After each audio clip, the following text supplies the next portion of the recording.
Hello friends, आज का हमारा टॉपिक है कल्चर एंड सिविलाइजेशन, मतलब कि संस्कृति और सभ्यता में बेसिक डिफरेंस को हम इस वीडियो में अच्छे से समझने की कोशिश करेंगे। सो फ्रेंड्स, ये टॉपिक आपके 2 सब्जेक्ट में है, मतलब कि ये आपका एजुकेशनल साइकोलॉजी सब्जेक्ट में भी है और ये आपका sociological perspective of education subject में भी है। तो इस पर्सपेक्टिव से ये आपके दोनों सब्जेक्ट में काम में आएंगे, जो कि बहुत ही ज़्यादा बेनिफिशियल रहने वाली है।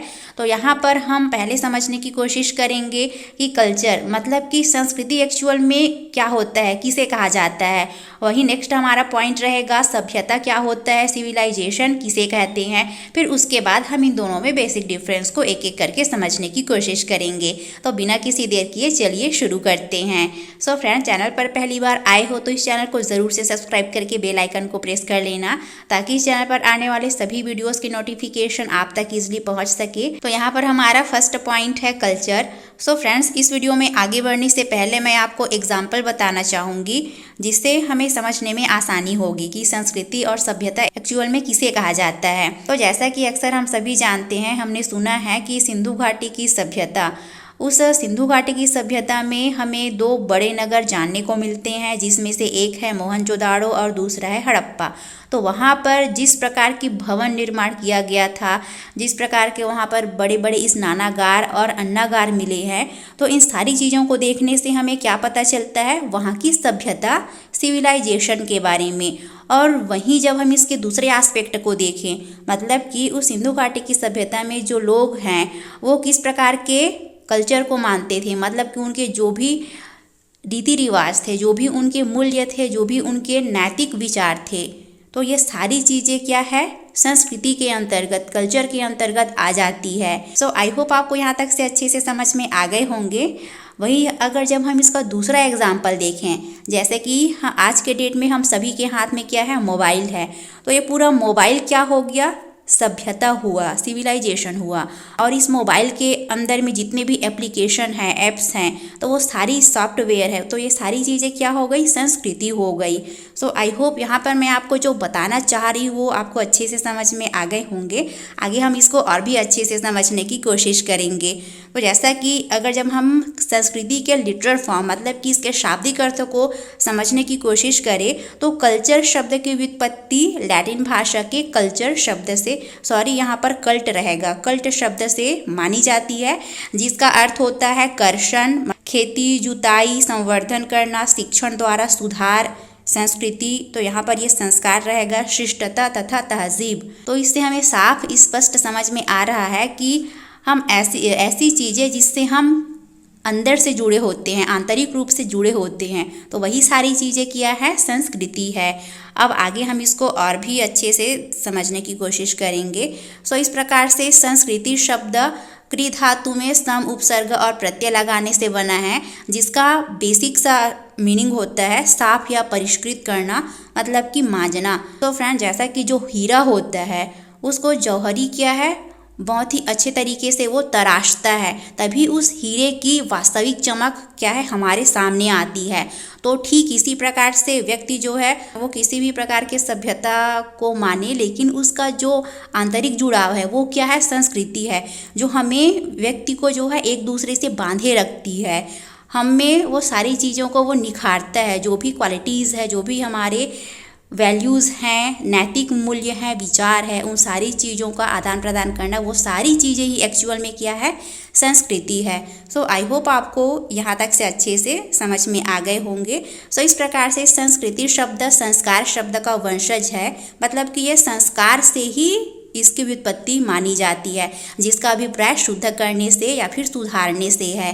सो फ्रेंड्स, हमें समय समय पर सुधार करने की भी आवश्यकता होती है, क्योंकि परिवर्तन ही संसार का नियम है। सो इस प्रकार से बेसिक सा है कि संस्कृति मतलब कि सुधार करना, परिष्कृत करना या फिर मांझना। यहाँ पर जितने भी पॉइंट्स दिए गए हैं वो बेसिकली संस्कृति का अर्थ ही है। संस्कृति में युग मतलब कि समय, क्षेत्र मतलब कि एरिया या जनता का निम्नलिखित बातों का समावेश होता है संस्कृति में। जैसे कि फर्स्ट है समाज के नैतिक विचार एवं मूल्य। तो हमारे जो संस्कृति है, कल्चर है, उसमें क्या है, जो भी हमारे मॉरल वैल्यूज़ और नॉर्म्स है वो सारी चीज़ें क्या है इंक्लूड रहती हैं। वही सेकंड पॉइंट है सौंदर्य बोध, कला एवं स्थापत्य कला को सराहने की प्रवृत्ति, जैसे कि नृत्य, संगीत हो गया, अभिनय हो गया, पोएम्स हो गए, जो भी आर्ट्स से रिलेटेड चीज़ें हो गई, कलात्मक अभिरुचियाँ हो गई, इत्यादि चीज़ें क्या है संस्कृति के अंतर्गत आ जाती है। वही सत्य के लिए खोज, वैज्ञानिक ज्ञान इत्यादि भी क्या है संस्कृति के अंतर्गत आती है। समाज सेवा, निस्वार्थ सेवा, सहयोग की भावना, मित्रता, साथी भावना, वही धार्मिक अनुभव, फेथ इन सुप्रीम पावर, सर्वोच्च सत्ता में आस्था, रिलीजियस एक्सपीरियंसेस, वे सारी चीज़ें क्या है संस्कृति के अंतर्गत आती है, जिससे हम जुड़े होते हैं, मतलब कि हम आत्मिक रूप से, आंतरिक रूप से जुड़े होते हैं। सो इस प्रकार से स्वाध्याय, चिंतन तथा अंतर्विश्लेषण में व्यक्ति की संस्कृति के दर्शन होते हैं। जो भी हमारे परंपराएं हैं, रीति रिवाज है, आशावादिता है, ऑप्टिमिज्म, कठिनाइयों को झेलने की क्षमता, समयबद्धता, अध्यवसायी दृष्टिकोण इत्यादि सारी चीज़ें क्या है संस्कृति के अंतर्गत आती है। सो आई होप आपको संस्कृति के बारे में अच्छे से समझ में आ गए होंगे। अब वहीं हम इसके सेकंड पॉइंट को देखें, मतलब कि सिविलाइजेशन, मतलब कि सभ्यता। तो सभ्यता जैसा कि हमने सिंधु घाटी वाले एग्जाम्पल में डिस्कस करा कि वहाँ के जो भी भवन निर्माण वगैरह हैं, जिस मेथड का यूज़ करके वहाँ पर खेती वगैरह की जाती रही होगी, तो ये सारी चीज़ें क्या है सभ्यता के अंतर्गत आती है। मतलब कि यदि हम इसको सिंपली वे में समझने की कोशिश करें तो आदमी अपने ज़रूरतों को, अपने जीवन को आसान बनाने के लिए वो जो भी नए नए चीज़ें खोज करता है, आविष्कार करता है, जो भी नए नए टेक्निक्स अपनाता है, तो वो सारी चीज़ें क्या है सभ्यता कहलाती है। सो इस प्रकार से सभ्यता से तात्पर्य उन आविष्कारों, उत्पादन साधनों तथा सामाजिक एवं राजनीतिक संस्थाओं से समझा जाता है जिनके द्वारा मानव जीवन का मार्ग सरल, सुलभ तथा स्वतंत्र बनता है। सभ्यता मानव की बाह्य अभिरुचि का विकास एवं अभिव्यक्ति है। तो यहाँ पर आप ध्यान रखिएगा, ये बाह्य जो भी मटेरियलिस्टिक चीज़ें हैं, भौतिकवादी चीज़ें हैं, वो सारी चीज़ें क्या है सभ्यता के अंतर्गत आती है। सो आई होप आपको ये पॉइंट भी अच्छे से समझ में आ गए होंगे। तो इस प्रकार से सभ्यता में किसी युग, क्षेत्र या जंतुओं की अग्रणी बातें जो है सम्मिलित होती है, जिसमें से फर्स्ट है वस्त्रों के प्रकार, विधियाँ, शरीर की सजावट, मतलब कि जो फैशन वगैरह हो गया, प्रयुक्त आभूषण आदि हो गया। सो फ्रेंड, जैसा कि पहले के टाइम में जो शादी वगैरह वो क्या बहुत ही सिंपली तरीके से उस समय के हिसाब से जो है होती थी, बट आज के समय में क्या है उसका एक अलग ही रूप देखने को मिलता है। आप जो है शादी में फेरे के समय अलग अलग ड्रेस पहनते हैं, फिर उसके बाद रिसेप्शन के लिए अलग से ड्रेस पहनते हैं, वही बहुत सारे अलग अलग आभूषणों का भी यूज़ करते हैं। अभी के टाइम में क्या है फैशन जो है बहुत ही चेंज हो गई है पिछले टाइम की अपेक्षा। सो इस प्रकार से ये सारी चीज़ें क्या है सभ्यता के अंतर्गत आती है। वही प्रयुक्त किए जाने वाला भोजन, मतलब कि अभी के टाइम में आप चावल, सब्जी, रोटी इत्यादि चीज़ों को खाते हैं। वही कुछ टाइम पहले जो है दलिया, जो भी ओट्स है, वही छत्तीसगढ़ में वहाँ की स्थानीय अनाज जो कि कोदो कुटकी कहते हैं उसको बहुत ही पौष्टिक है। तो वो सारी चीज़ें क्या है अब जो है भूली बिसरी टाइप की हो गई है। तो अभी के टाइम में क्या है भोजन में भी बदलाव देखने को मिल रहा है। खाना बनाने के मेथड हो गए, खाना परोसने की विधियाँ हो गई, ये सारी चीज़ें क्या है सभ्यता के अंतर्गत आती है। तो इस प्रकार से आदिकाल से आज तक अपने निवास के लिए मानव द्वारा निर्मित घर आदि जो कि बेस्ट एग्जाम्पल है। जैसा कि पहले के टाइम में क्या है मिट्टी के घर होते थे, छप्पर का छत बनाया जाता था, लेकिन अभी के टाइम में क्या हो गया सारी चीज़ें कंक्रीटीकरण हो गई है, सीमेंट हो गया है, ईंट इत्यादि से भवन निर्माण किया जाता है। तो इस प्रकार से बदलते समय के अनुसार क्या है हमारी सिविलाइजेशन भी चेंजेस होने लगती है। कृषि उत्पादन की विधियाँ हो गई, अभी के टाइम में आपको ट्रैक्टर, हार्वेस्टर देखने को मिलेगा, जबकि पहले के टाइम में बैल इत्यादि से जुताई वगैरह की जाती थी, खेती की जाती थी। वही आर्थिक दशाएं, वाणिज्य, व्यापार, बाजार व्यवस्था, बैंकिंग, पूंजी उत्पादन के साधन इत्यादि चीज़ें, जो भी ट्रांसपोर्ट वगैरह हो गया, ये सारी चीज़ें भी क्या है सभ्यता के अंतर्गत आती है। इन सारी चीज़ों को ही सभ्यता कहा जाता है। सो आई होप आपको ये पॉइंट भी अच्छे से समझ में आ गए होंगे।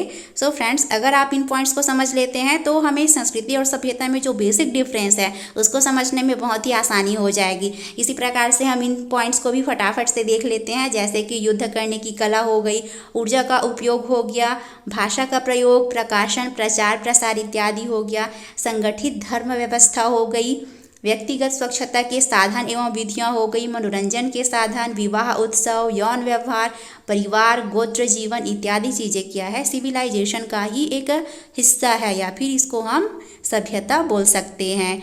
अब नेक्स्ट पॉइंट है संस्कृति और सभ्यता में अंतर। तो यहाँ पर फर्स्ट कॉलम हमारा सभ्यता मतलब कि सिविलाइजेशन का रहेगा, सेकंड कॉलम में हम संस्कृति के बारे में समझने की कोशिश करेंगे।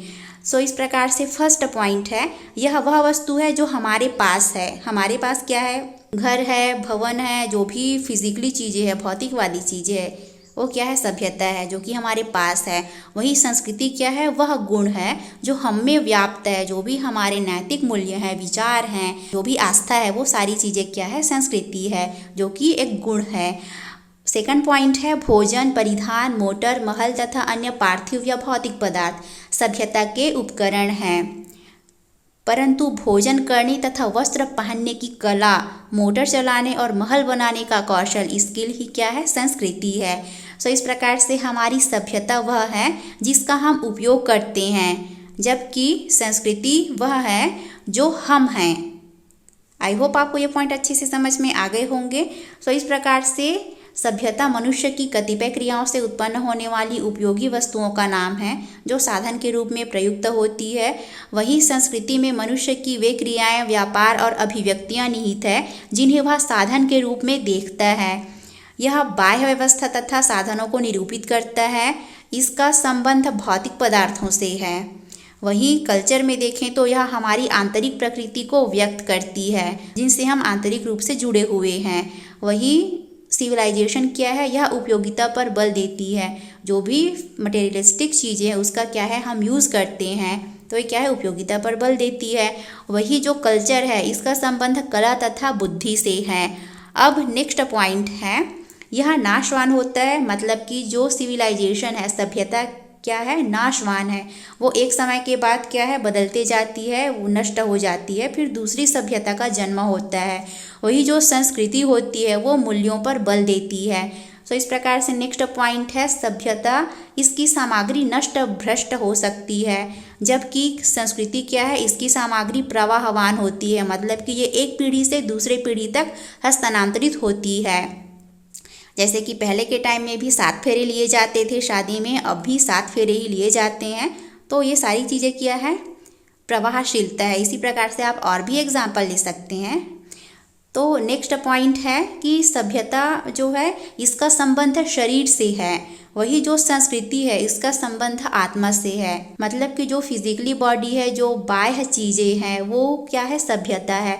वही जिस चीज़ से हम आंतरिक रूप से जुड़े होते हैं, जो भी हमारे नैतिक विचार हैं, मूल्य हैं, वो सारी चीज़ों भी क्वालिटीज़ हैं, गुण हैं, वो क्या है, संस्कृति है।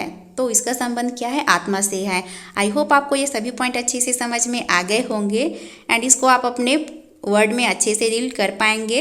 ये वीडियो अच्छी लगे तो इसे ज़रूर से लाइक और शेयर कर दीजिएगा। इसका PDF आपको टेलीग्राम चैनल B.Ed Mantras में मिल जाएगा। Thanks for watching.